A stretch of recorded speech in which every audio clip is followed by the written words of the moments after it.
कार्यक्रमासाठी व्यासपीठावरती उपस्थित असणारे आमच्या शिक्षण विभागाचे अधिकारी, त्याचबरोबर एक्सावेर कंपनीचे सर्व अधिकारी, महाराष्ट्रातील जिल्हा परिषद शाळेतून उपस्थित असणारे माझे शिक्षक बंधू भगिनी, त्याचबरोबर हा आजचा सोहळा इथपर्यंत यशस्वी करण्यासाठी पडद्यामागचे जे सर्व कार्य करणारे विविध कंपन्यांचे अधिकारी, त्यांची टीम, हे सर्व गेले अनेक दिवस कष्ट घेत आहेत. म्हणून आजचा सोहळा या ठिकाणी कार्याला येतोय. मगाचपासून मी मॅडमांचं ऐकतोय, मित्तल मॅडम यांचं, की त्यांची खूप तळमळ जाणवली त्याच्यामध्ये, की मगाशी सचिन पाटील सरांनी पण सांगितलं की महाराष्ट्रातल्या जवळजवळ 22,000 शाळांमधून अजूनही संगणक किंवा लॅपटॉप पोहोचलेला नाही. तिथपर्यंत पोहोचण्यासाठी काय कष्ट करावे लागतात, कुणाला फोन लागत नाही, संपर्क होत नाही, याची व्यथा पण मित्तल मॅडमनी सांगितली. अतिशय एक वेगळ्या पद्धतीचा हा कार्यक्रम या ठिकाणी आपण घेता. आपली तळमळ त्याच्या पाठीमागची हेच आहे की या स्पर्धात्मक युगात जगाच्या पसाऱ्यामध्ये खूप स्पर्धा सुरू आहे आणि या पसाऱ्यामध्ये कोणताही विद्यार्थी मागे राहू नये, त्याला तंत्रज्ञानाची ओळख व्हावी. किमान तो लॅपटॉप म्हणजे काय आहे, त्याचा कीबोर्ड काय आहे, माऊस काय आहे, हे तरी किमान त्याच्या समोर गेल्यानंतर, ते साधन गेल्यानंतर त्याला समजू शकेल.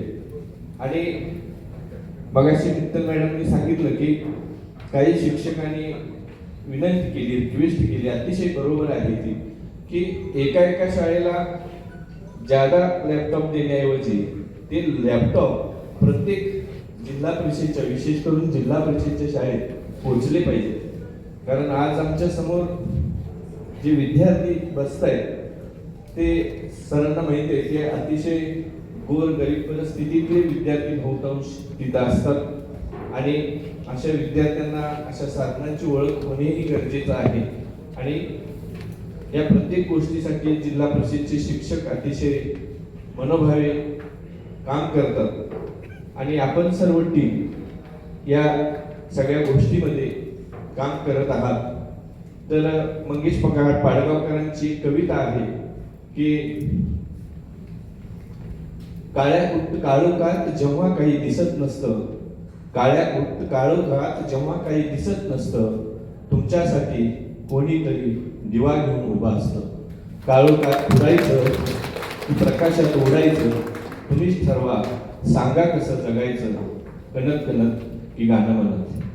आजच्या काळोखात जेव्हा काही दिसत नाही, ज्या विद्यार्थ्यांना ही ओळख नाही, तर तुमच्यासारखी ही जाणकार मंडळी व्यासपीठावर बसलेली आणि त्याच्या मागची तळमळ असणारी व्यक्तिमत्व हे या कार्यात सहभागी होत आहेत. म्हणून तुमच्या माध्यमातून, या लॅपटॉपच्या माध्यमातून या तंत्रज्ञानाची ओळख, तो दिवा आपण तेवत ठेवताय, याबद्दल आमच्या महाराष्ट्रातील तमाम शिक्षक बंधू भगिनींच्या वतीनं आपण व्यासपीठावर बसलेल्या आणि या कार्यात झोकून देऊन काम करणाऱ्या सगळ्यांसाठी मी शुभेच्छा देतो.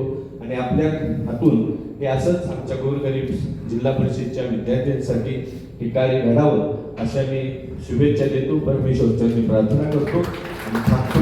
जय हिंद, जय महाराष्ट्र. मैक्सिमम बेनिफिट लीजिए, आप आगे आइए एंड स्कूल्स को, स्पेशली जो जेडपी स्कूल्स है, जो रूरल एरिया में स्कूल्स है, उनको हेल्प करिए. End at the same time जो स्कूल के रिप्रेजेंटेटिव यहाँ पर है, उनसे मेरा निवेदन है कि जो भी लैपटॉप या कंप्यूटर आपको दिए जा रहे हैं, उसकी हेल्प से आप अपने जो स्टेक होल्डर्स हैं, जो स्टूडेंट्स हैं, टीचर्स हैं, उनके लिए मैक्सिमम बेनिफिट लेके ज़्यादा से ज़्यादा डिजिटल लर्निंग प्रमोट हो, उसके लिए हमारी कोशिश में हमारी सहायता करें. I sincerely appreciate all the SEZ units.